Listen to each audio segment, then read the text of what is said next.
Pues tiene buena vista de aquí, ¿eh?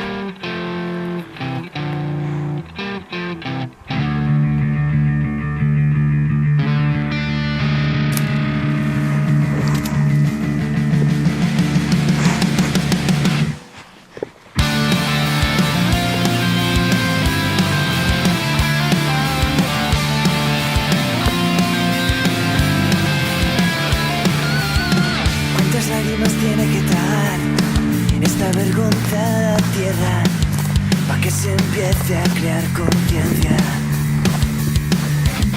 ¿Cuántos gusanos sobrealimentados en cementerios de Ya mira, aquí está la cima.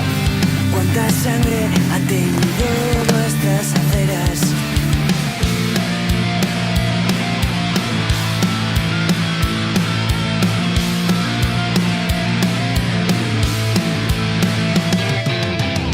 Una deuda, un respeto por todas las vidas que se dieron para acabar con esto. Va por ellos, va por ellas. No vamos a dejar que se reflejen otro mar de sangre nuestras estrellas.